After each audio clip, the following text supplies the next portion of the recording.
Okay अस्सलाम वालेकुम everyone. I think we are good to start today session. आज का सेशन स्टार्ट करते हैं। और आज अगेन हम लोग एक पूरा पास पेपर बच्चों सॉल्व करने जा रहे हैं। एंड दैट पास पेपर बच्चों this time is paper one करवा रहा हूँ अब मैं आप लोग को। आई थिंक पेपर वन का हमारा ये आखिरी वेरिएंट बचा था एक। पेपर वन का अक्टूबर नवंबर 2023 वेरिएंट 1 3 एंड 1 2 हमारे पास ये दो बचे हुए हैं। तो आज 1 3 कर रहे हैं। सैटरडे वाले दिन हम लोग 1 2 भी करेंगे ताकि आप लोगों को पेपर वन का भी थोड़ा सा आइडिया हो कि how to solve that paper one stuff. Paper one को किस तरह सॉल्व करना है, किस तरह आंसर करना है एंड ऑल दैट। ठीक है, मैक चैट पे लिख के मुझे जरा अपडेट कर दें that my voice is clear, all good. हर चीज आप लोग को मतलब विजिबल है, क्लियर है, so that we can start. ठीक है भाई, सबके मैसेज आ गए। All good all good all good. Hamza आपका भी आ गया, ठीक है। इनाम अली, इनाम अली, इनाम अली, इनाम अली कौन थे भाई? ये याद आ रहे हैं इनाम अली कहीं। ठीक है, याद आ गया इनाम अली। ओके जी, तो विदाउट वेस्टिंग एनी टाइम बच्चों let's start. This is October November 2023 variant is 1 3। Let's start. So Mac CS is going to solve this paper.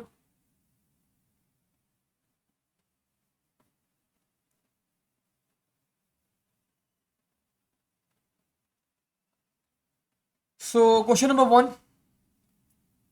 state what is meant by analog data.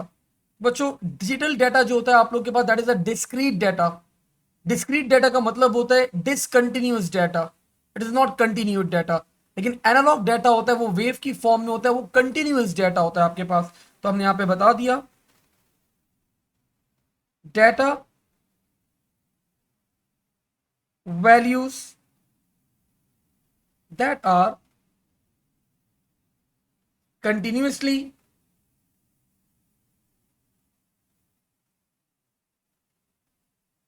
changing with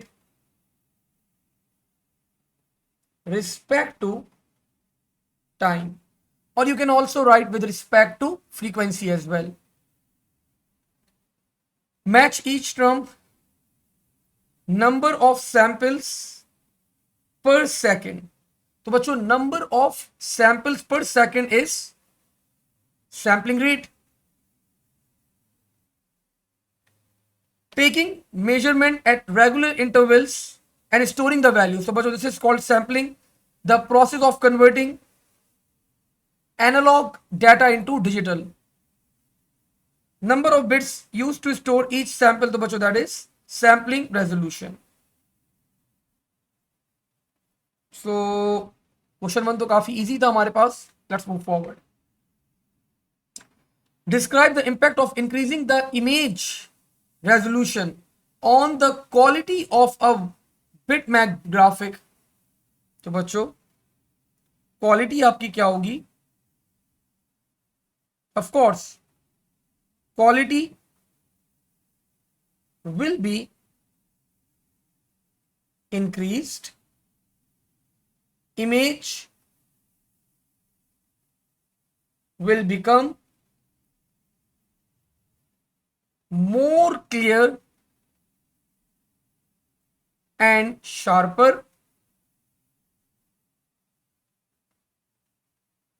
because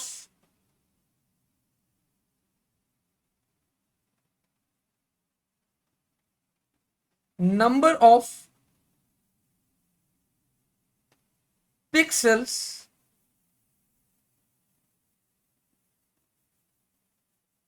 will be increased. ठीक है भाई, अब बेहतरीन reply to the examiner for scoring 2 marks. अब देखो बच्चे अब यहां पे मुझे बोलने सर फाइल साइज लार्ज हो जाएगा, फाइल साइज लार्ज हो जाएगा, फाइल साइज लार्ज हो जाएगा। भाई जब एग्जामिनर ने पूछा नहीं है तो मैं उसको क्यों लिखूं? वो बोल रहा है क्वालिटी के ऊपर बात करो, वो बोल रहा है क्वालिटी के ऊपर बात करो, तो मैं फाइल साइज के ऊपर क्यों बात करूं? हाँ, अगर वो मुझसे ही बोलता कि भाई डिसएडवांटेज क्या होगा या जर्नल डिस्कशन के बारे में बोलता तो मैं फिर बात करता। वो बोल रहे स्पेसिफिकली क्वालिटी के ऊपर बात करो, तो आई will be talking about the quality only, I won't be talking about the file size, ये हो जाएगा वो हो जाएगा एक्स वाई जेड। ठीक है, तो ये बात अपने माइंड में रखिएगा। क्वालिटी की बात करें, क्वालिटी की बात करें, क्वालिटी इंक्रीज होगी, इमेज क्लियर हो जाएगी, शार्पर हो जाएगी। और ये क्यों हो जाएगा? Because number of pixels will be increased. ठीक है, मूविंग फॉरवर्ड। अब बच्चों, ये कैलकुलेशन में क्वेश्चन आ गया, data understandable by the user, analog data की definition. Oh my god, no anomaly, बिल्कुल भी नहीं, 0 marks. Data understandable by the user मतलब ऑफ कोर्स एनालॉग डाटा। अब तुम मुझे बताओ अभी टेम्परेचर क्या हो रहा है, एक एनालॉग वैल्यू है टेम्परेचर, बता सकते हो? नहीं बता सकते ना, तो मतलब हाउ यू कैन से कि यू कैन अंडरस्टैंड टेम्परेचर। ठीक है, तो इस तरह के आंसर नहीं लिखिएगा बेटा। पार्ट बी मतलब बच्चों वाला, ये तो वो बोल रहा है इमेज रेजोल्यूशन दे दी, बिट डेप्थ दे दी उसने 16 बिट्स। बिट डेप्थ मतलब बच्चों उसने दे दिया आपको, अब कैलकुलेट नहीं करनी, आपको बता दिया उसने that 1 pixel will be containing 16 bits. Multiply कर दे सबको।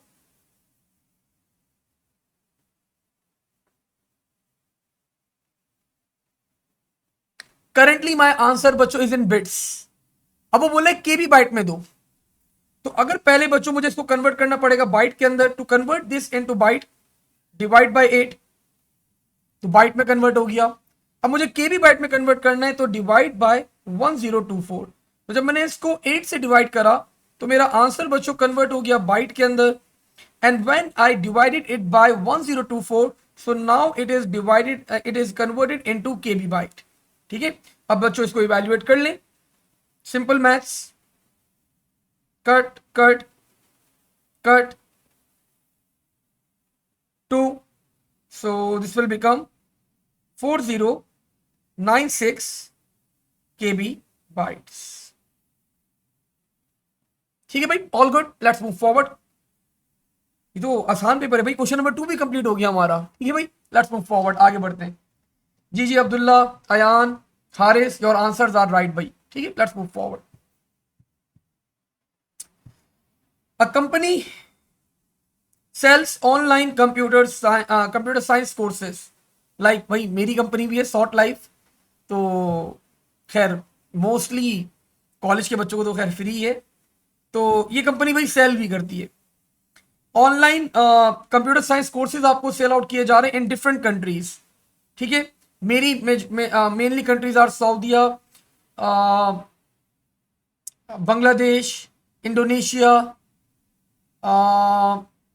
और कौन सी, इंडिया से आता है, इंडिया से भी आते हैं बच्चे काफ़ी, लेकिन खैर, और पाकिस्तान के अंदर इस्लामाबाद, लाहौर, फैसलाबाद, तो बहुत सारे बच्चे अभी ऑनलाइन भी बैठे हुए हमारे पास from different cities as well. Okay जी, तो भाई इसी तरह की एक कंपनी है भाई, वो कोर्सेज सेल आउट करती है। Explain why courses are stored on public cloud. बच्चों मेरा कोर्स भी पब्लिक क्लाउड के ऊपर अवेलेबल है। ठीक है, आई थिंक मैंने आप लोगों को पहले भी बताया हुआ है, द जो मेरा वेंडर है that is situated in Europe, Netherland के अंदर मेरा सर्वर रखा हुआ है, जो मेरी मशीन है फिजिकली वो यूरोप के अंदर रखी हुई है। Explain why company uses public cloud to store these courses. ठीक है ठीक है यूसुफ, मैंने बोला मार्केटिंग भी कर लूं साथ साथ, इतनी ऑनलाइन क्लासेस ले रहा हूं भाई। तो भाई अच्छा जी, सर मैं दिस इज मॉक पेपर, मैं मॉक पेपर तो नहीं करवा रहा जतिन आपको, मैं आपको अक्टूबर नवंबर 2023 का पेपर करवा रहा हूँ, वेरिएंट इज 13। ठीक है, मॉक पेपर मैं अपना शेयर करूंगा आप लोग के साथ आफ्टर एक मेरे सेंटर्स में कंडक्ट हो जाए पहले अगले वीक, फिर मैं आपके साथ शेयर करूंगा। ओके जी, public cloud to store these courses. तो बच्चों पब्लिकली हम लोग स्टोर करने से फायदा क्या होगा?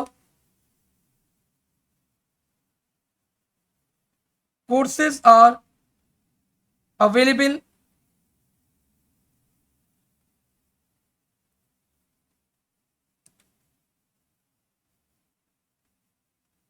all around the world for students having 24/7 access. ठीक है भाई। अच्छा जी, एक्सप्लेन वाई कंपनी यूजेस, तो कंपनी यूजेस बच्चों public cloud so that the courses are available all around the world for the students having 24 times access. Further और क्या reason हो सकता है हमारे पास?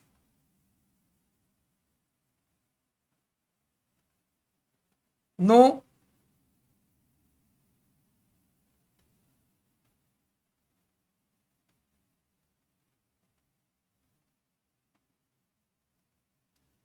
और रीजन बताएं ना, एक रीजन और बताएं कि पब्लिकली स्टोर करने से, ये तो मैंने बता दिया, courses are available all around the world for students, और एक्सेस भी आपके पास 24/7 अवेलेबल है। Remote backup of data is available. ठीक है Hamza, I am going with your point. Remote, असल में वो मैंने ऊपर वाले सेंटेंस के अंदर ही ना 3-4 पॉइंट्स कवर अप कर लिए कि अवेलेबल है पूरी दुनिया में, 24/7 अवेलेबल है, एक्सेस भी अवेलेबल है। तो मैंने 2 पॉइंट्स, मैं चाहता तो मैं उसको 2-3 में ब्रेक कर लेता, लेकिन मैंने उसमें ही कवर अप कर लिया। लेकिन चले,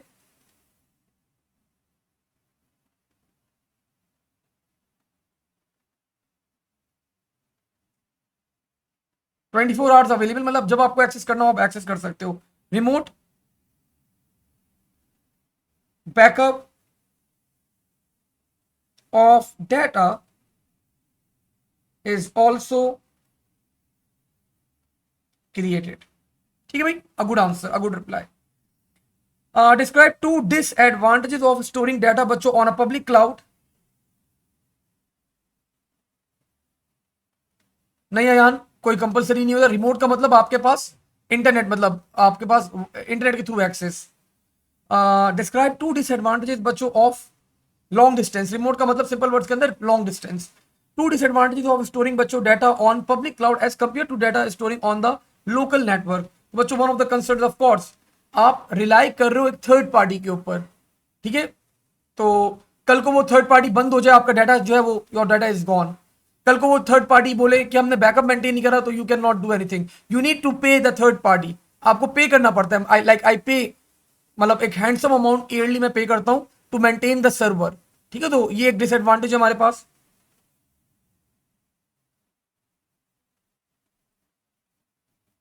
dependency is on an external company. Example, data security, of course for backups, and we need to pay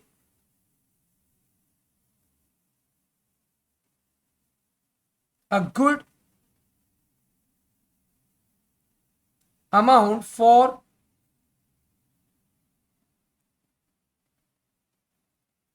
maintenance and access. And another reason बच्चों कैन बी कि अगर आपके पास क्लाउड के ऊपर आपका डाटा है तो यू ऑलवेज नीड इंटरनेट। ठीक है, तो we always need a reliable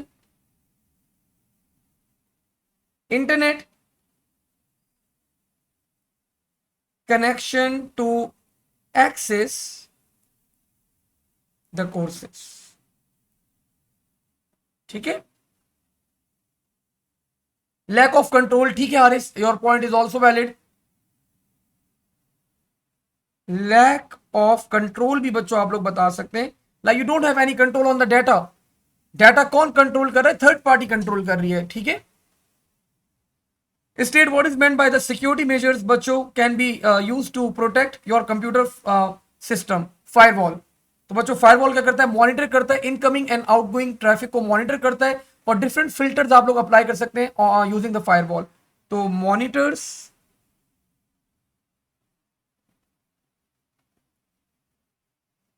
incoming and outgoing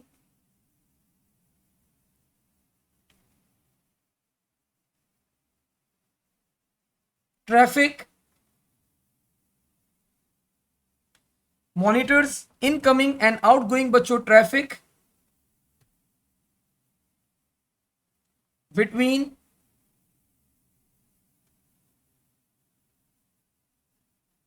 system and internet,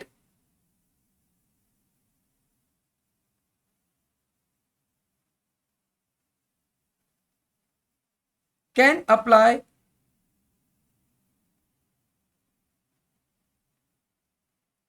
filtration on IPs। Encryption से बच्चों क्या होता है, आपका डाटा कन्वर्ट हो जाता है मीनिंगलेस फॉर्म के अंदर। Data is converted into meaningless form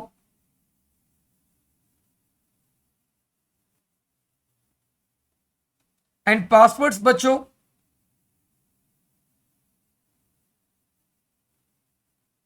prevent from unauthorized access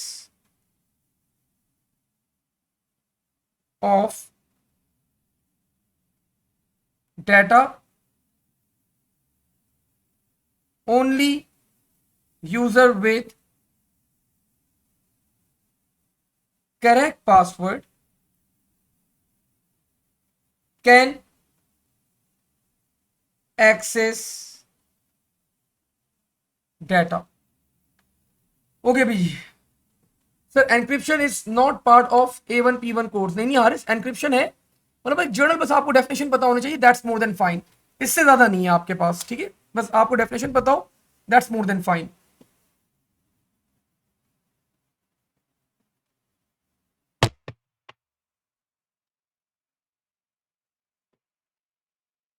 ठीक है Hamza, your answer is also right.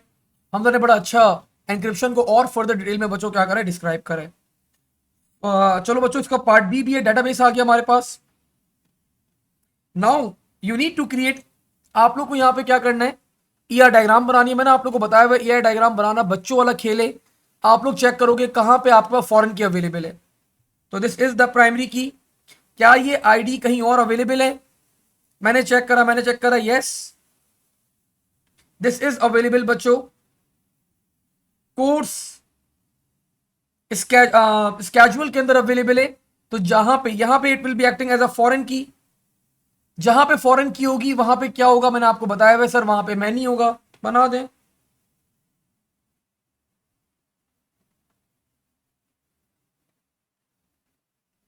Tutor और कोर्स इंफॉर्मेशन कोई रिलेशनशिप नहीं है। ट्यूटर एंड कोर्स स्केजुअल, तो ट्यूटर आईडी बच्चों प्राइमरी की, और यहां पे it is acting as a foreign key. और जहां पे फॉरेन की होगी वहां पे क्या होगा सर, मैनी होगा।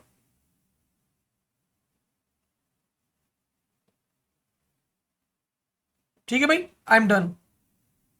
अगले पार्ट में बच्चों एक सवाल दे रहे, write structured query language to script return total number of courses that have started after 9th September 2023. The value returned must have an appropriate field name. अब बच्चों यहां पे आपके एग्जामिनर ने एक कमांड यूज करी and this command is actually not included in your syllabus. आपके syllabus में नहीं है ये, लेकिन एग्जामिनर ने एज्यूम कर लिया भाई जब भी आप लोग को मतलब एक बड़ी जनरल कमांड है ये आप लोग को आनी चाहिए। तो देखते जरा इस कमांड के थ्रू करके आपको बताता हूं ये किस तरह ये कमांड एग्जीक्यूट की जाती है। ये बोले return total number of courses के कितने टोटल, मतलब you need to perform counting total number of courses, और आपके पास यहां पे डेट गिवन है। तो अब टेबल बताएं, which table should I go with. मुझे डेट स्टार्टेड चाहिए और मुझे कोर्स की आईडी चाहिए। तो आई थिंक बच्चों we are having one table, मुझे टेबल नजर आ गया। So this is the table I will be going with. I need to count कि कितने कोर्सेज बच्चों क्या है हमारे पास 9 सितंबर के बाद स्टार्ट हुए। तो मैंने स्टार्ट करा, select I need to perform the counting count. मैंने आप लोग को बताया भाई जनरली काउंटिंग किसके ऊपर अप्लाई करते हैं, प्राइमरी की के ऊपर अप्लाई कर देते हैं। तो बच्चों यहां पे मेरे पास एक की अवेलेबल है कोर्स आईडी, तो कोर्स आईडी को काउंट कर लेता हूं मैं यहां पे कोर्स आईडी, और यहां पे बच्चों हम लोग लिखते हैं एस, अब यहां पे फील्ड का नाम आ जाएगा नंबर ऑफ कोर्सेस, तो मैंने यहां पे बता दिया नंबर ऑफ कोर्सेस। तो ये एस की स्टेटमेंट बच्चों क्या करेगी, ये एस की स्टेटमेंट आपके रिजल्ट को under the heading of number of courses display करवा देगी। From the name of the table बच्चों इज कोर्स स्केड्यूल,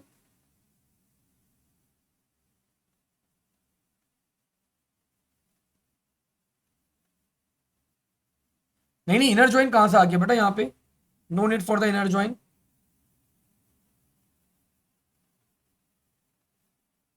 वेयर, जब दो टेबल्स इन्वॉल्व हो जब इनर ज्वाइन करते हैं ना, एक ही टेबल में काम हो रहा है। Where date started, where date started 9 सितंबर के बाद की होनी चाहिए, where date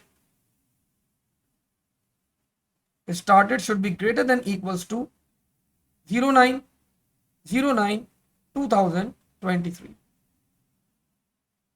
and of line statement. तो बच्चों लेट्स से मेरा रिजल्ट 40 आ रहा था, अगर मैं ये वाली स्टेटमेंट नहीं लिखता तो बच्चों मेरा रिजल्ट आ जाएगा 40, लेकिन अगर मैं ये वाली स्टेटमेंट लिखता हूं तो बच्चों लिखा हुआ आएगा नंबर ऑफ कोर्सेस, और उसके अंडर लिखा हुआ होगा बच्चों हमारे पास 40 लिखा हुआ आ जाएगा। तो ये एस की स्टेटमेंट क्या करती है, हेडिंग बना देती है आपके पास, क्या आपका रिजल्ट जो आएगा अंडर द हेडिंग आएगा। तो ये बच्चों एग्जामिनर ने एक चीज इंट्रोड्यूस करवा दी आप लोग के पास यहाँ पे, तो ये प्रीवियस सिलेबस के अंदर कभी भी नहीं पूछी गई आपके पास, ये बिल्कुल नए सिलेबस के अंदर अक्टूबर नवंबर के पेपर के अंदर और वेरिएंट 1-3 के अंदर आपके एग्जामिनर ने ये सवाल दिया आपको। सॉरी सिर्फ ग्रेटर देन आएगा, थैंक यू अहमद, क्योंकि आफ्टर 9 सितंबर है तो ग्रेटर देन आएगा सिर्फ, ठीक है। अच्छा, if you want to represent the date, आप डेट के अलग अलग फॉर्मेट्स होते हैं, आप इन्वर्टेड कॉमास के अंदर भी डेट को प्रेजेंट कर सकते हैं, दैट इज ऑल्सो फाइन। एक नंबर कटेगा अयान, अगर आप ये वाली स्टेटमेंट नहीं लिखते तो एग्जामिनर रिपोर्ट में और मार्किंग स्कीम में एग्जामिनर ने बोला है कि हमारा एक नंबर, आपका एक नंबर कटेगा। अच्छा, ये मैं स्टेटमेंट एग्जीक्यूट करके भी अगर मैं आप लोग को दिखाऊं तो you can execute this on W3 schools online.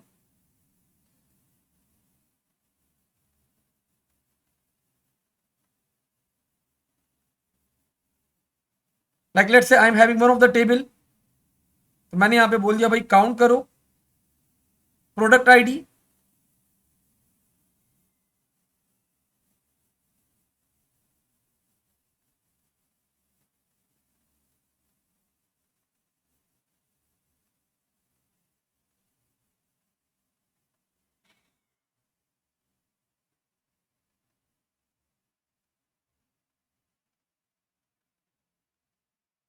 Count product ID from products, कोई कंडीशन भी लगा दें बच्चों कुछ, या चले कोई कंडीशन लगाने की जरूरत नहीं। मैंने बच्चों इसको एग्जीक्यूट करा, मेरा रिजल्ट क्या आ रहा है 77 मेरा रिजल्ट आ रहा है, ठीक है। अब मैं अगर यहां पे करता हूं count product ID S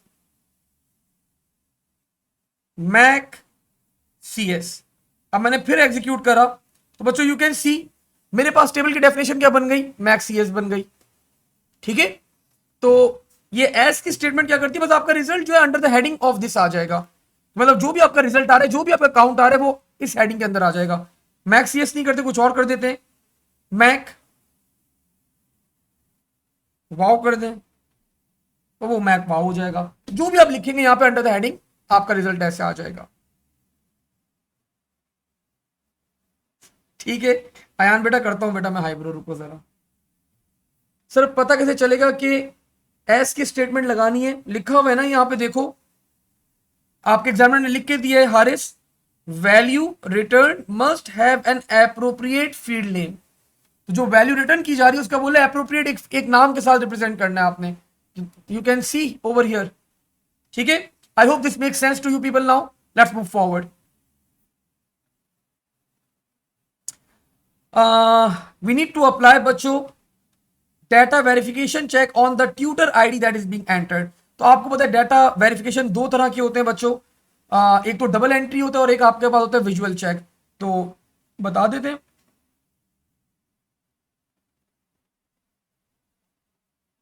administrator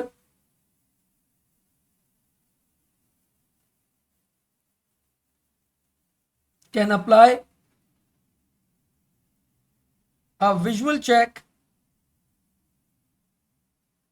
on the tutor ID that is entered. Data can be compared visually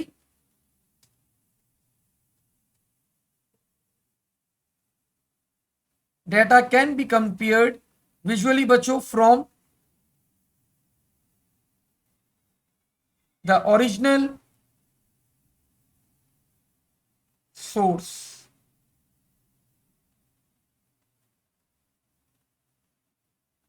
ठीक है। एंड सेकंड बच्चों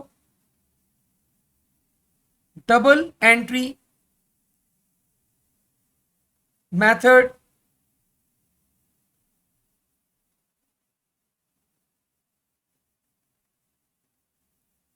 can be used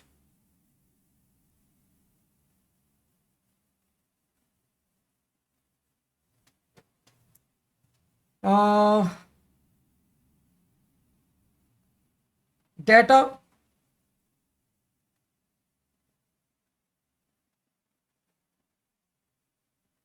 entered twice by two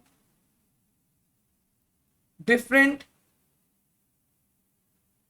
users and both data can be compared to see any differences। ठीक है बच्चों, these are the two checks that we can apply. One of them is the visual check and the other check is the double entry। तो ये दो verification checks होते हैं जो हम लोग यहाँ पे क्या कर सकते हैं, अप्लाई कर सकते हैं। अरे भाई Singh sir can you explain the earlier part. Areeba अब आगे बेटा अभी एक्सप्लेन करता हूँ थोड़ी देर में और। ओके जी, क्वेश्चन नंबर 4 चेकसम नहीं बेटा, चेकसम तो आपके पास अगर वो ये लिखता कि data is being transmitted and you need to check after the data is being transmitted, तो फिर आप checksum, parity check and check digit वगैरह आप अप्लाई कर सकते थे। ठीक है, लेकिन अभी वो ये बात कर रहे हैं कि डाटा एंट्री के वक्त आपको चेक करना है। तो जब डाटा एंट्री की तरफ आपको वेरीफाई करना हो तो then we are having only two type of verification and those verifications are double entry and visual check.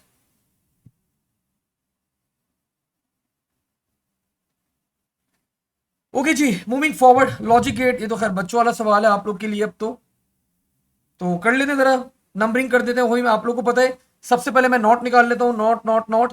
तो we are having two nots, not Q and not P. Q not,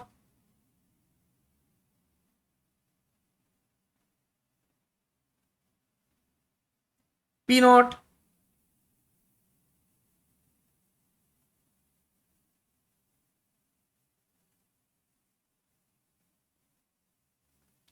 अब बच्चों numbering दे दें यहां पे stuff को। Like I assign this as 1 calculate करें, P और क्यू एंड हो रहे हैं।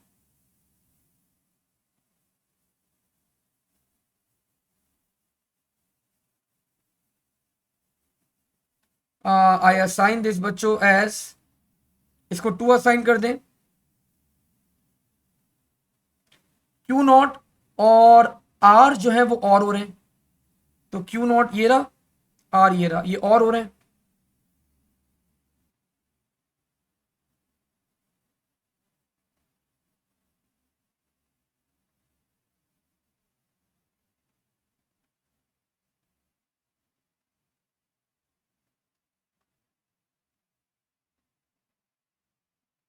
ठीक है, अब बच्चों 1 और 2 क्या हो रहे हैं, जॉर हो रहे हैं, तो इसको नाम दे दें बच्चों 3 का।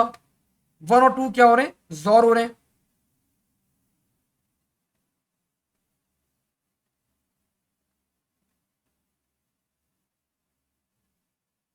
ठीक है, और 3 और P0 बच्चों क्या हो रहा है आपके पास, एंड हो रहा है। तो ये रहा 3, ये रहा नॉट P, ये दोनों क्या हो रहे हैं, एंड हो रहे हैं। मल्टीप्लाई कर दें, 1 1 0 1 0 0 0। तो this is my final answer. ठीक है, आई होप आसान ही था, लॉजिक गेट्स अब आप लोग प्रो हैं। तो मैं स्टेप ये करता हूं कि पहले सारे नोट निकाल लेता हूं, फिर नंबरिंग देता हूं, एक करके सॉल्व करता हूं और मेरा रिजल्ट आ जाता है।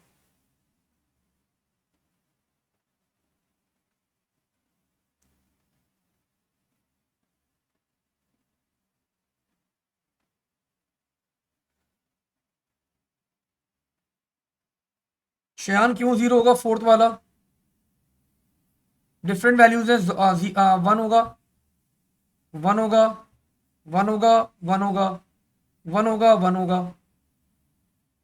ये आपके पास ये जीरो होगा, तो जीरो ही किया हुआ है मैंने। 0 0 0 होता है ना, जॉर गेट है। ये 1 होगा, ये 0 होगा। नाउ बच्चों we need to create this diagram, step by step चलें, जल्दी से डायग्राम बना लें भाई। पहले ये दोनों बना देता हूं, पी एंड क्यू एंड हो रहे हैं। पी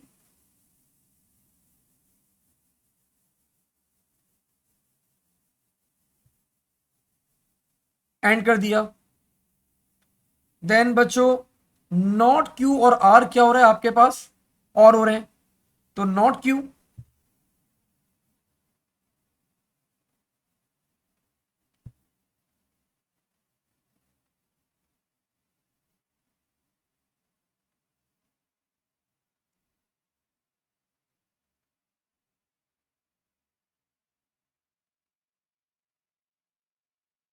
फिर ये दोनों आपस में बच्चों जॉर हो रहे हैं।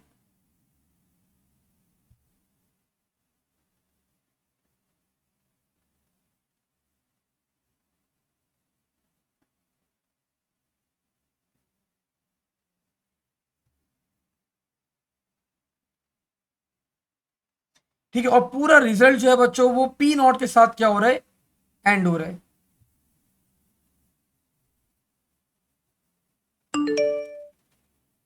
तो पूरा रिजल्ट हमारे पास पी नॉट के साथ क्या हो रहा है, नॉट हो रहा है, सॉरी एंड हो रहा है।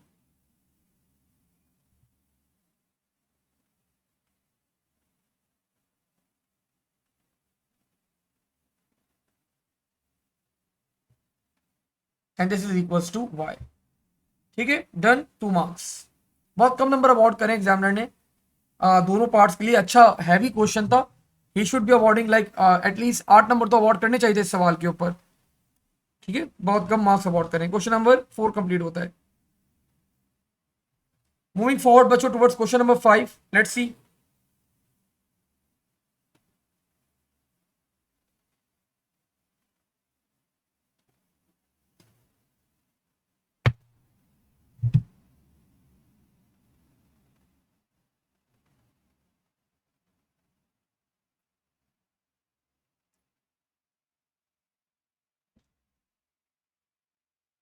Okay ji,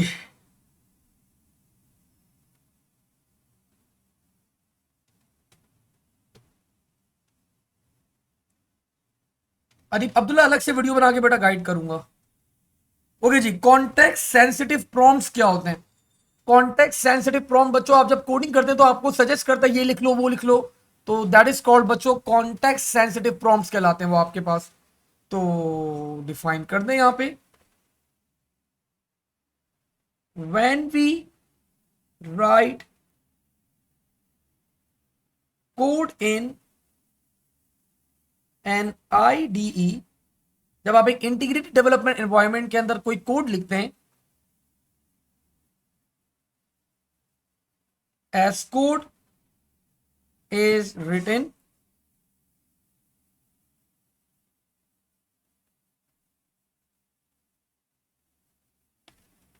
as we are writing the code,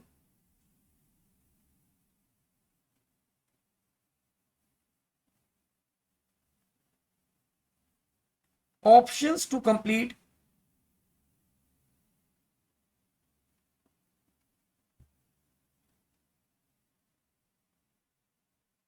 the statement are shown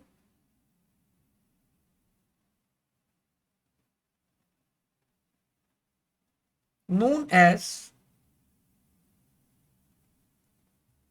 context sensitive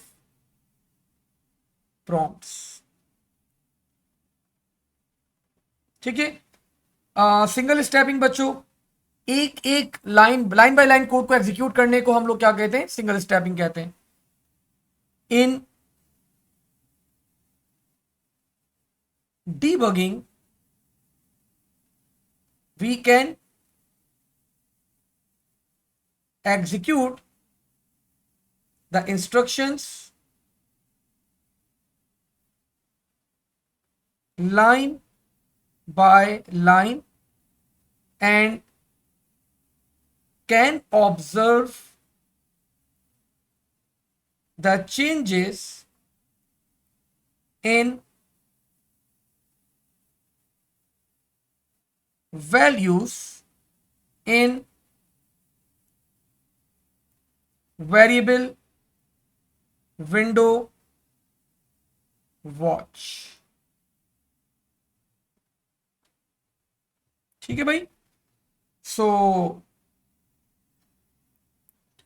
जब आप कोडिंग करते हैं तो ये सारी चीजें आपके सामने अवेलेबल होती हैं, तो यू कैन आईडी के कुछ फीचर्स हैं आप लोग के सामने that we have discussed over here. The program is distributed by downloading the source code and its library file from a web server। File download की जा रही है from a web server. Explain reasons for compressing the files so that it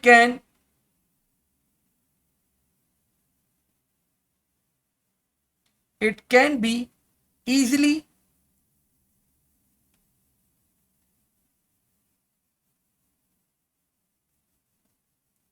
uploaded and downloaded। Another reason बच्चों,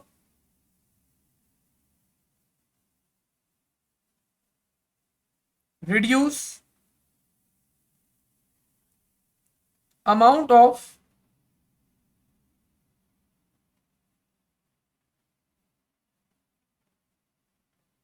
storage used by these files on web server।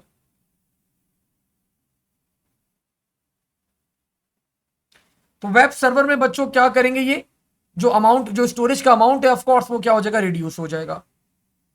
Efficient transfer does not make space. ठीक है Mushtaba, your answer that also right. Less load, Haris you won't be getting marks on these words. Less load मतलब load का कहां से ताल्लुक आ गया? A program are stored in a new hard disk after they have been downloaded। Describe reason why hard disk formatter is needed for the new hard disk। तो hard disk formatter बच्चों क्यों चाहिए होता है? ताकि नए ट्रैक्स एंड सेक्टर्स क्रिएट करे, check कर ले कोई आपके पास बैड सेक्टर तो नहीं है डिस्क के अंदर, और आपका फाइल का फॉर्मेट डिसाइड करे कि इधर आपका फाइल का फॉर्मेटिंग FAT32 है या NTFS होता है, तो आपका फाइल का फॉर्मेट डिसाइड करता है। तो दीज आर द रीजंस कि हमारे पास एक नई डिस्क को हमें हमेशा क्या करना होता है? प्रोवाइड करना होता है। ठीक है, तो मैंने यहां पे डिस्कस कर लिया।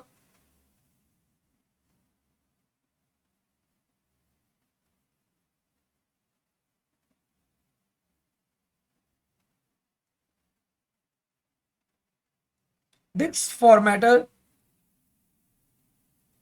creates new sectors and tracks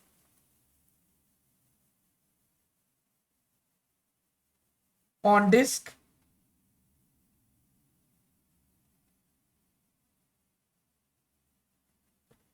Sheeza आप कहाँ किए हैं?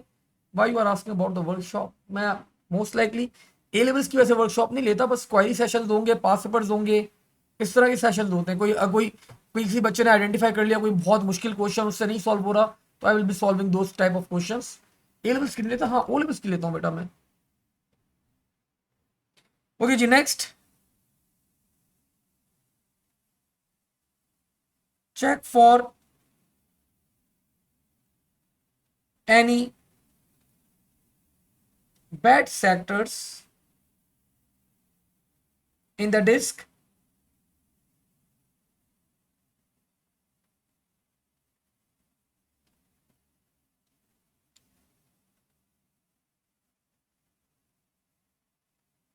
also assign the file system that will be used by the disk। ठीक है, तो यहां पे बच्चों मेनली आप लोगों को क्या लिखना है? You need to talk about the new sectors and tracks over here. You need to talk about any bad sector that is being available, any kind of error that is being available on the disk, and you need to talk about the file system that at the time of formatting the disk, जब आप एक नया format बना के एक नई disc को बिल्कुल इनिशियली असाइन कर रहे होते हैं, तो वहां पे आप लोग फाइल सिस्टम भी चूज करवाते हैं कि which file system you are going to choose, कि आपको लार्ज सेक्टर्स चाहिए या आपको छोटे सेक्टर्स चाहिए।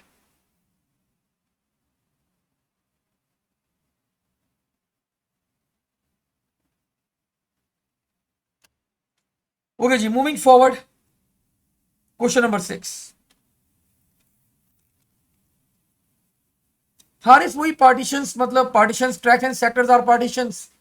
तो अगर आप ट्रैक्स एंड सेक्टर्स का वोकैबुलरी यूज कर लो या यूज कर लो, बात एक ही है। गिव टू बेनिफिट्स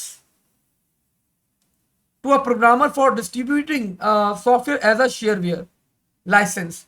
तो शेयरवेयर लाइसेंस में बच्चों आपको पता है लिमिटेड आपके पास क्या होगा, उसके पास चीजें होंगी।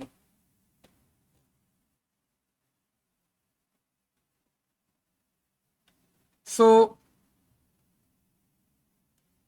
Software with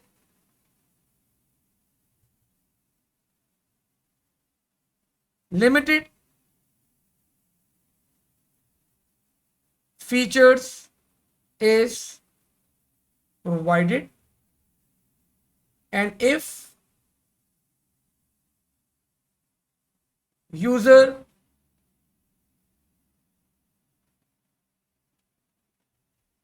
wanted the full access,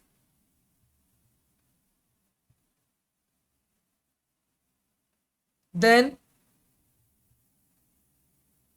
user need to purchase the software। तो शेयरवेयर का बच्चों एक बेनिफिट ये होता है।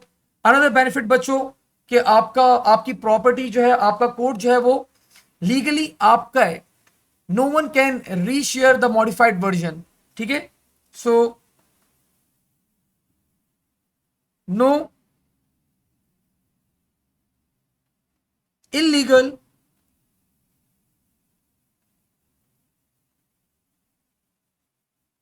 distribution of the modified version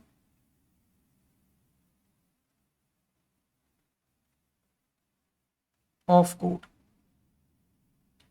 source code is not available, लेकिन फिर भी कुछ लोग क्रैक कर लेते हैं, उसको देख लेते हैं, उससे आइडिया ग्रैब कर लेते हैं, उसका एक ऐसी मॉडिफाइड वर्जन बना लेते हैं।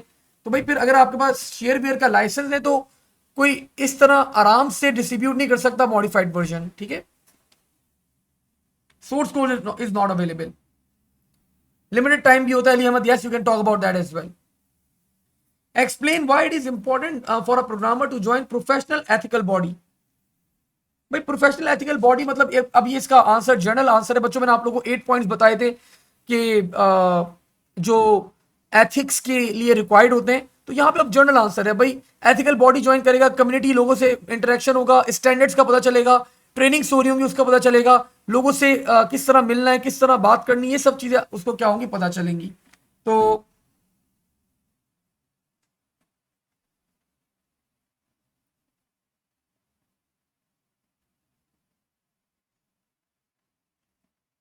Programmer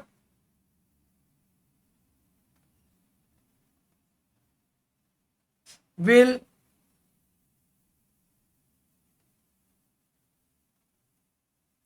know the standards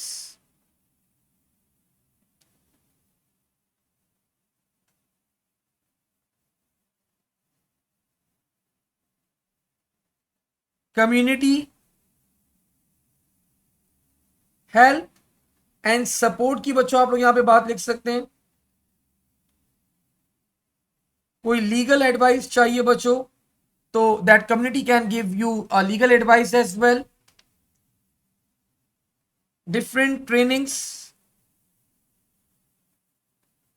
and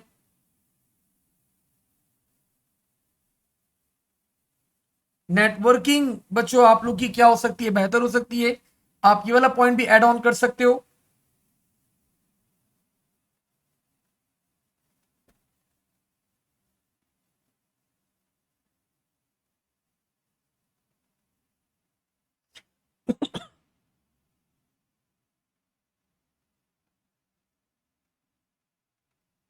skills आप बच्चों अपनी अप टू डेट रख सकते हैं।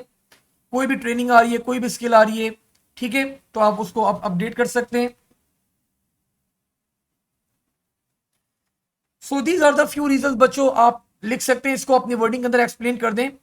2-4 पॉइंट्स को कोई भी आप अपनी वर्डिंग में एक्सप्लेन कर दें, एग्जाम में will be awarding you marks, ठीक है। इट्स अ जनरल क्वेश्चन, कोई स्पेसिफिक आंसर नहीं है इसका। बट लेकिन ये कि आपको ये बात करनी है, स्टैंडर्ड्स के बारे में बात करनी है, कम्युनिटी हेल्प करेगी इसके बारे में बात करनी, कोई लीगल एडवाइस चाहिए उसके बारे में बात कर सकते हैं आप ट्रेनिंग डिफरेंट आएंगी, आपके पास नेटवर्किंग अपॉर्चुनिटीज होगी, you can talk about that. आप अपनी स्किल्स को अप टू डेट रख सकते हैं with the help of those trainings and all. तो this is all you are going to talk about over here, ठीक है। एथिकल बॉडी इज लाइक एक कम्युनिटी है जो दुनिया में एथिक्स को प्रमोट कर रही है, जो एथिकल आपकी प्रैक्टिस है उसको प्रमोट करती है। Ethical body is like a community, ठीक है, ये कम्युनिटी के ऊपर बात की जा रही है, ठीक है भाई। Moving forward, question number 7, LinkedIn. हाँ मतलब वो भी एक कम्युनिटी है आपके पास। थोड़ा बड़ा पेपर नहीं हो गया? अच्छा नीचे आखिरी वाले आंसर छोटे छोटे से हैं, बस अब छोटे छोटे से ही आंसर हैं। चलो भाई जल्दी जल्दी कंप्लीट करते हैं। एक क्वेश्चन आखिरी, क्वेश्चन नंबर 7 बड़ा है, उसके बाद 8 और 9 छोटे छोटे से लग रहे हैं मुझे। Explain why static RAM is used in laptop instead of dynamic RAM. Because static RAM is faster, no need to refresh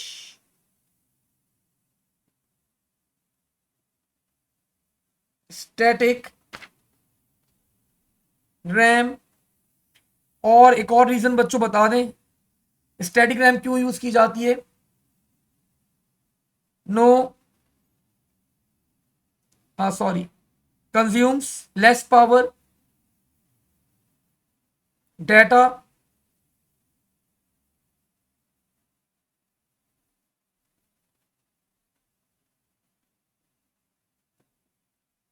because no extra circuit for refreshing तो आपको रिफ्रेश नहीं करना पड़ता, किसको, एस रैम को आपको रिफ्रेश नहीं करना पड़ता। तो उसके लिए कोई एक्स्ट्रा सर्किट नहीं चाहिए। जब एक्स्ट्रा सर्किट नहीं चाहिए तो बच्चों जब एक ही सर्किट है तो ओवरऑल वो पावर जो है वो आपके पास क्या करता है, कम कंज्यूम करता है। तो ये पॉइंट भी आपके माइंड में भाई होना चाहिए। Thank you.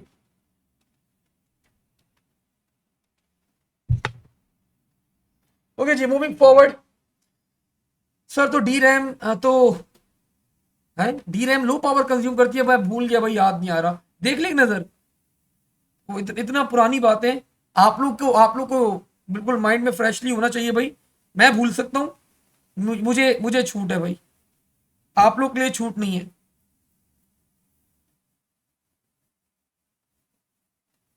कौन से टॉपिक में पढ़ाया था मैं तो ये भी भूल गया।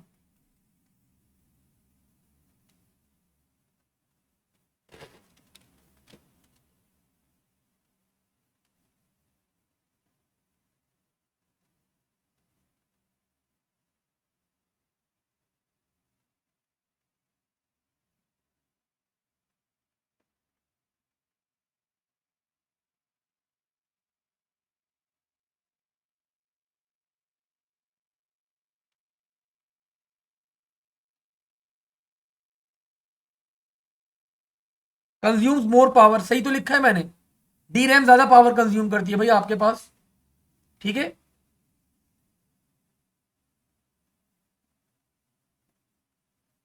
शयान बेटा शॉर्ट लाइफ से डाउनलोड किया करें, सारे नोट्स शेयर्ड हैं, ठीक है भाई।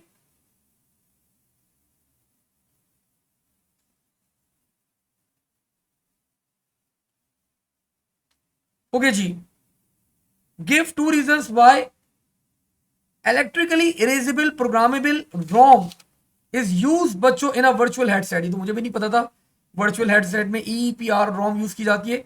बच्चों डिफाइन कर दें, जब ये वर्चुअल सेट में यूज की जा रही है, सो आपको पता है ई पी आर रोम के फीचर्स आपको पता है, मैंने बताए में कि आपको without removing the ROM chip आप सारी चीजों को अपडेट कर सकते हो, ठीक है। तो आप एक पॉइंट ये लिख दो, कंटेंट्स ऑफ रोम। अभी एक इनपुट डिवाइस है स्पेसिफिक, तो इसके अंदर जो आपके पास रोम होती है दैट इज कॉल्ड फ्रेमवेयर, ठीक है। Because it's actually performing a specific task virtual headset. तो इसके अंदर रोम जो है वो क्या कहलाती है आपके पास, फ्रेमवेयर कहलाती है। Contents of ROM can be changed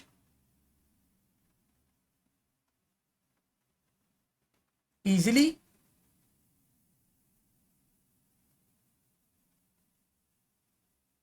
without removing the chip। And further बच्चों ये आपको फ्रीक्वेंट अपडेट अलाउ करता है, तो allows frequent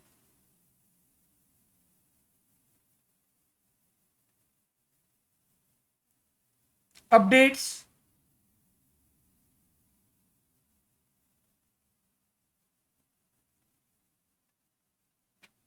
writing and reading of data on firmware, ठीक है भाई। डिस्क्राइब हाउ लेजर प्रिंटर बच्चों मेक यूज ऑफ बफर। ये तो ओ लेवल का सवाल है, इसने यहां पे क्यों दे दिया भाई, ओ लेवल में आता नहीं था आपके पास वो बफर और लेजर प्रिंटर ये किस तरह काम करते हैं। तो यहाँ पे ये वाला बच्चों पॉइंट है, तो एक्सप्लेन कर देते जरा जल्दी से। BIOS can be updated regularly, yes Ayaan you can, ये यही चीज मैंने ऊपर लिखी है। मतलब डाटा ऑफ कोर्स रोम में डाटा वही होता है ना, बायोस का डाटा होता है, तो दैट कैन बी अपडेटेड। तो बच्चों मैंने यहां पे बता दिया बफर किस तरह यूज किया जाता है।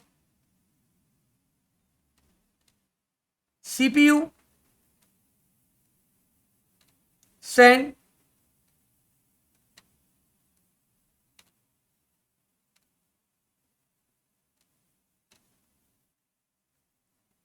Printing instructions and data to printer buffer memory.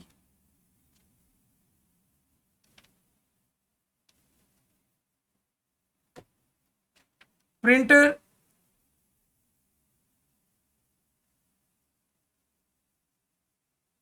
start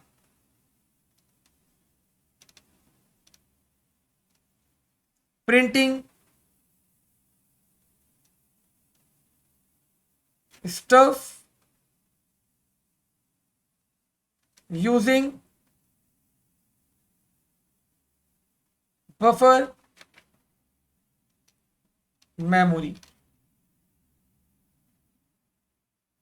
CPU is now busy in performing other tasks. ठीक है, सीपीयू लग जाता है दूसरे टास्क परफॉर्म करने में लग जाता है. सीपीयू इज नाउ बिजी बच्चों in performing other task. Further when printer buffers are empty, an interrupt signal is generated requesting CPU to transmit more amount of data to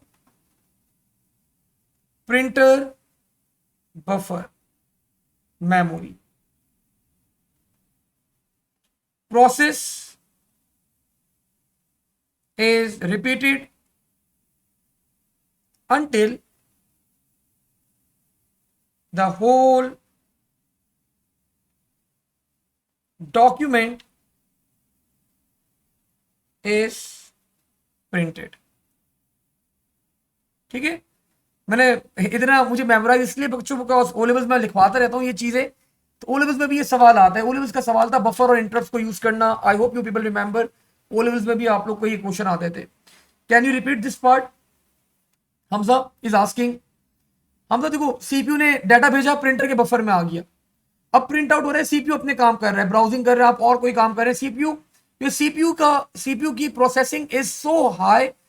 CPU काम करता है gigahertz के अंदर, आपका प्रिंटर काम करता है किलोहर्ट्ज के अंदर. तो वी कैन नॉट वेट. अब सीपीयू वेट नहीं कर सकता, प्रिंट आउट निकालो, तुम पेजेस निकालो, तुम निकालो, मैं वेट करूंगा नहीं भाई. सीपीयू बोलता है भाई मैंने आपके प्रिंटर के बफर में भेज दिए, अब प्रिंट आउट निकालो, जब कंप्लीट हो जाए फिर मुझे बताना. जब बफर से सारा डाटा प्रिंट आउट हो जाता है तो प्रिंटर इंटरप्ट भेजता है कि भाई अब मेरे पेजेस, मेरा डाटा खत्म हो गया है, मुझे और डाटा भेजो ताकि मैं प्रिंट आउट निकालूं. तो फिर प्रिंटर क्या, सीपीयू क्या करता है, और पेजेस भेजता है. And same process is repeated until the whole print out is being taken out. ठीक है, ऑफ कोर्स इंकजेट का भी सेम ही है, लेकिन inkjet is not part of your syllabus. आपके सिलेबस का पार्ट नहीं है इंकजेट. ठीक है,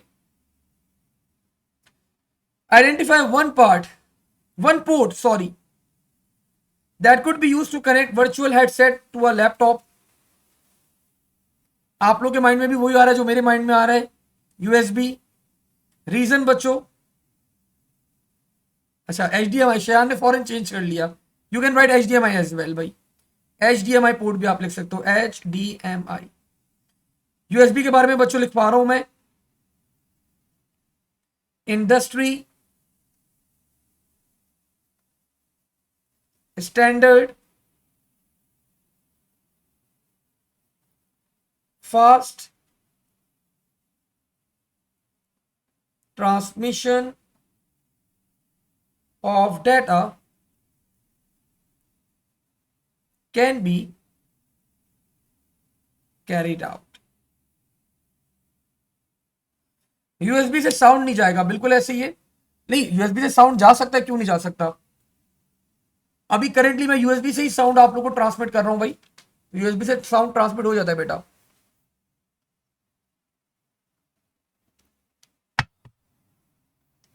plug and play. Thank you Anas.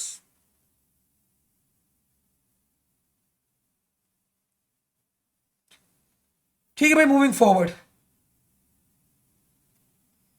Question number 8 9, कितने सवाल हैं? 9, 2 सवाल और हैं भाई। Let's see.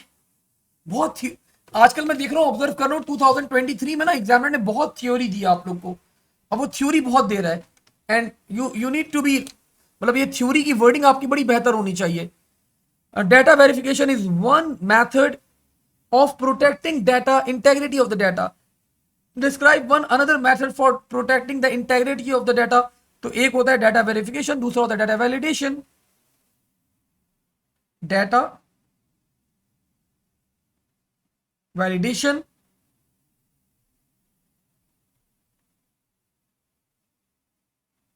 और आपने बता दिया। In this we make sure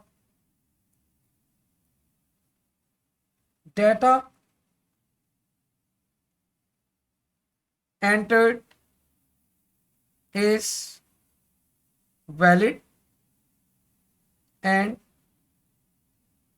sensible within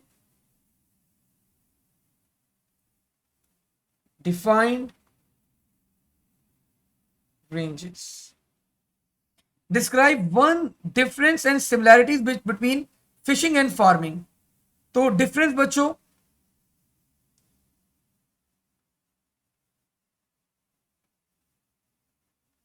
in farming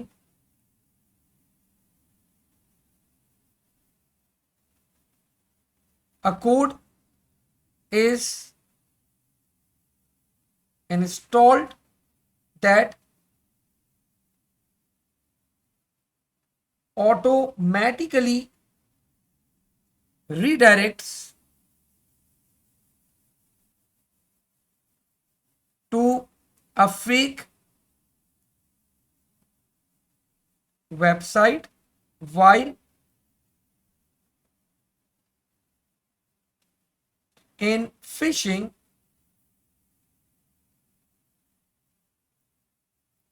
we have fake emails. Similarity बच्चों, दोनों का पर्पस क्या होता है? आपका पर्सनल इंफॉर्मेशन गेन करना। Both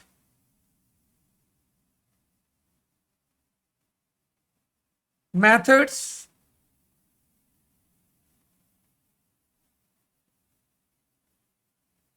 both methods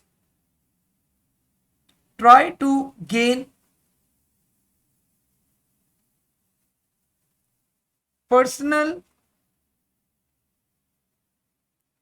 information of the user. Describe how the data security risk of malware can be restricted. So there are many things बच्चों, use firewall, make sure URL is HTTPS, like it's secured, encrypted. Use anti malware softwares,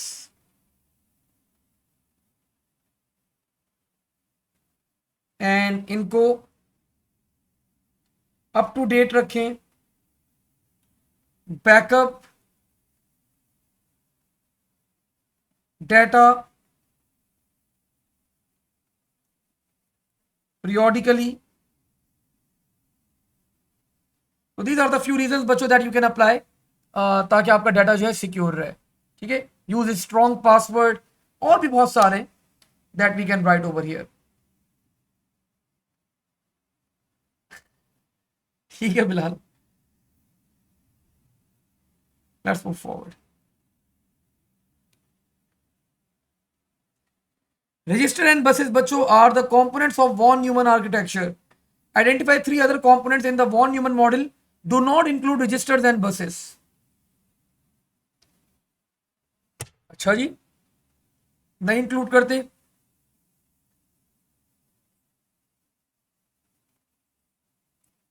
अगर मैं ये include ना करूं फिर क्या लिखूंगा मैं, देख लेते हैं.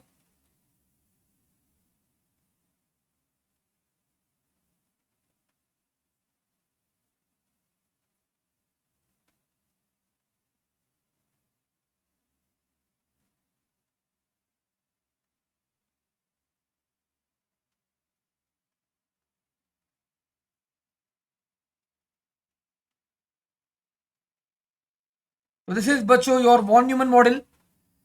वो बोल रहे बसेस और क्या नहीं लिखना, रजिस्टर्स मत लिखना. तो बच्चों आपके सामने memory unit, control unit, ALU, system clock, तो चार चीजें हो गई हमारे पास. ठीक है, चार चीज हो गई, तो आई थिंक दैट्स इनफ. लिख दें जरा जल्दी से. Control unit, arithmetic, logic unit, और कौन सा यूनिट था हमारे पास, मेमोरी यूनिट, और क्या था हमारे पास, सिस्टम क्लॉक. ठीक है, these are the things that we have over here. Identify two differences between special purpose registers and general purpose registers. Special purpose registers performs a specific task while general purpose registers बच्चों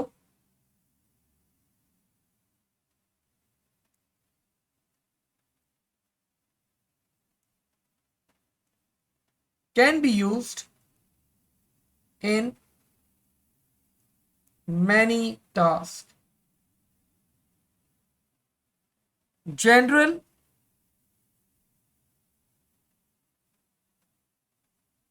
purpose registers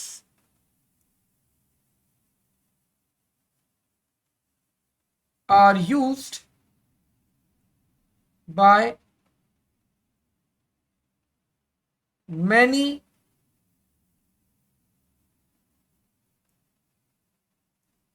instruction set while special purpose are used by few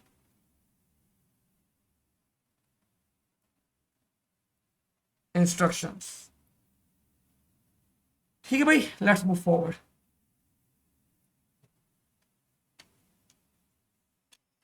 register transfer notation का question है बच्चों हमारे पास. Increment PC आप लोग को पता है, brackets are main,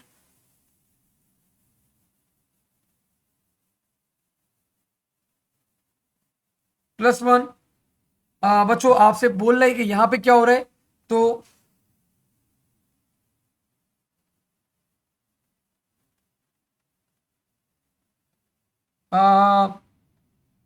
data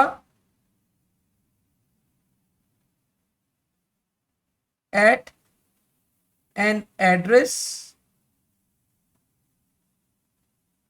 in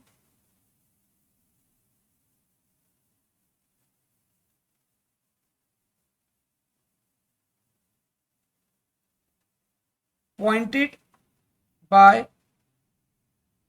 MAR is copied to MDR.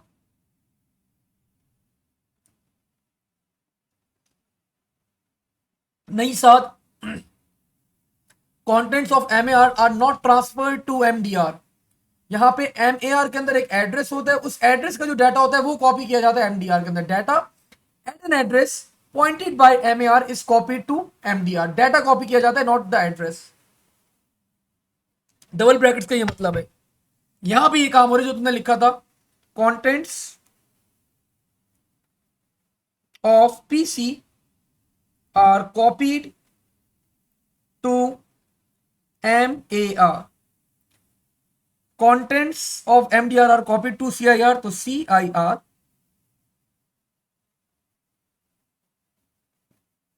Single bracket. ठीक है. Software interrupts can be generated by software and hardware. State one cause of software interrupt. Input required from user dividing by 0. ठीक है. एक federal error है आपके पास. और अनस बता रहे हैं सर कोई रन टाइम एरर भी आ जाए तो yes Anas, run time error we can also write over here.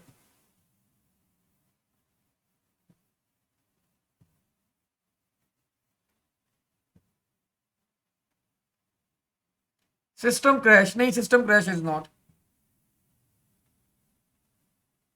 System crash की बात नहीं करें.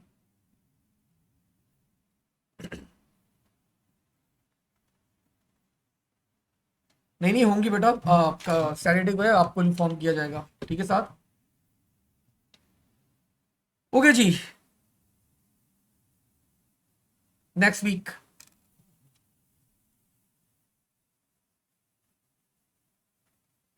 द फॉलोइंग स्टेटमेंट्स बच्चों describe CPU perform when an interrupt is detected. 3 missing आप लोगों को कंप्लीट करनी है. At the end of the fetch execute cycle the processor check if an interrupt flag is set. The address of the is handling routine is loaded to the program counter. No. Low priority interrupts is re-enabled. No. The device causes the interrupt.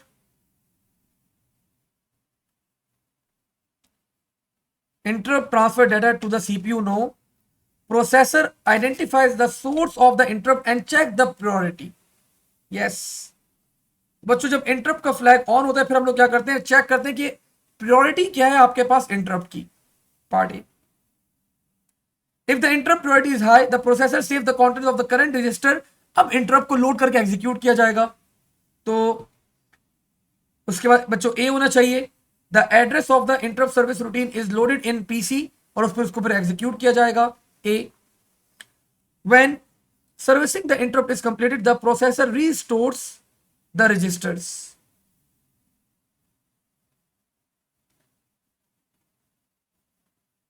और जब ये बच्चों restore करता है तो आपके पास lower priority interrupts को वापस से क्या कर दिया जाता है, अनेबल कर दिया जाता है. ठीक है. उनको एक्चुअली स्टार्टिंग में डिसेबल कर दिया जाता है क्योंकि कहीं ये ना हो कि इंटरप्ट को ही रोक दे. तो लोअर प्रायोरिटी इंटरप्ट्स को हम लोग बंद कर देते हैं. फिर उनको बच्चों वापस से जब एक दफा इंटरप्ट कंप्लीट हो गया उनको हम लोग वापस से क्या कर देते हैं, री अनेबल कर देंगे. ठीक है. Let's move forward. ओ कंप्लीट. तो बच्चों यहां पे हमारा ये पेपर कंप्लीट होता है पूरा P1. आई होप आप लोग को अच्छा लगा होगा ये पेपर. एजाज बेटा मैं एक्सप्लेन करता हूं. ठीक है. तो देखिए what I think the main focus is paper 1 के अंदर आपकी वोकैबुलरी बड़ी काउंट करती है, कीवर्ड्स बड़े काउंट करते हैं. सर ये कीवर्ड्स को इंप्रूव कैसे करें, किस तरह हम अपने आंसर्स को बेहतर करें. तो बच्चों one of the best method to improve your answer is marking scheme. Keep looking at the marking scheme when you are solving the P1 stuff. Keywords अपने माइंड में रखिए. मार्किंग स्कीम के अंदर वर्ड्स देखें वो एग्जामिनर क्या क्या vocabulary use कर रहा है. ऑफ कोर्स आई नो आप लोग के कॉन्सेप्ट्स क्लियर होते हैं लेकिन आप लोग अपने आप को एक्सप्रेस नहीं कर पाते. The reason is the vocabulary. तो वोकैब बड़ा अच्छा होना चाहिए पेपर 1 में. अगर वोकैब अच्छा नहीं होगा you won't be getting marks. Remember that. Examiner report में क्लियरली एग्जामिनर लिखते हैं अगर आपको जो उसको रिक्वायर्ड वर्डिंग अगर आप नहीं लिखोगे तो वो मार्क्स अवॉर्ड नहीं करेगा. सर रिक्वायर्ड वर्डिंग कैसे इंप्रूव करें. Again I am telling you people marking scheme को ज्यादा से ज्यादा रीड करें ताकि आपकी वोकेबलरी बेहतर हो। सबसे ज्यादा अच्छा मेथड तो बुक रीड करना है, लेकिन ऑफ कोर्स अब हमारे पास इतना टाइम नहीं है कि हम बैठ के बुक रीड करें। तो the best thing is whenever you are solving the past papers, keep doing the past papers, and whenever you are solving the past papers, keep looking at the MS as well। Marking scheme के भी words को observe करें। आज यहीं तक hold करते हैं, इंशाल्लाह ताला अगली क्लास के अंदर एक और नए पेपर के साथ आएंगे हम लोग। टिल देन अल्लाह हाफिज, take care and stay safe.